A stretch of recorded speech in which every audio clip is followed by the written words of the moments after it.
পৃথিবীতে এমন কোনো রাষ্ট্র নাই যে রাষ্ট্র গঠনে শিক্ষকদের অবদান নাই। আমার দেশটা গরিব, আমার দেশটা সবসময় আমাদের চাহিদা পূরণ করতে পারে না। আমাদেরকে আল্লাহ তাআলা শিক্ষক বানিয়েছেন মানে আমাদের যোগ্যতা ছিল বলেই তো শিক্ষক বানিয়েছেন, তাই না?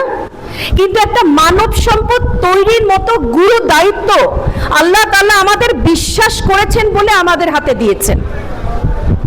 রাষ্ট্রের দিকে তাকিয়ে আমাদের চাওয়া পাওয়াগুলোর দিকে একদিকে যুদ্ধটা দিয়ে দেন না রাজনৈতিক ব্যক্তিবর্গের হাতে, যুদ্ধটা দিয়ে দেন যারা আপনাদের এখান থেকে যাকে জনপ্রতিনিধি নির্বাচিত করেছেন তার হাতে দিয়ে দেন আপনাদের মান উন্নয়নের চেষ্টা।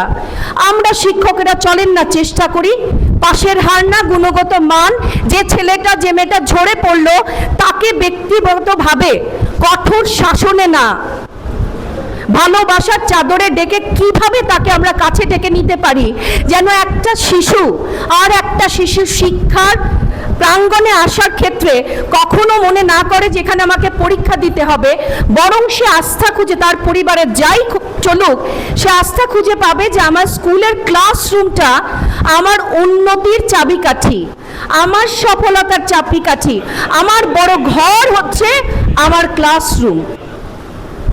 চলেন না আমরা সকলে মিলে এই ছেলেমেয়েগুলাকে উৎসাহ দেই যে এই ঝরে পড়াটা একটা কেবল প্রতিবন্ধকতা, পুরোটা জীবনে আমাদের যে নতুন যাত্রা শুরু হবে এই এসএসসি রেজাল্ট বা ঝরে পড়া বা ক্লাসরুম যেটা আছে এটা একটা পরীক্ষা মাত্র। চেষ্টা আমরা করেছি, চেষ্টা আরও করব।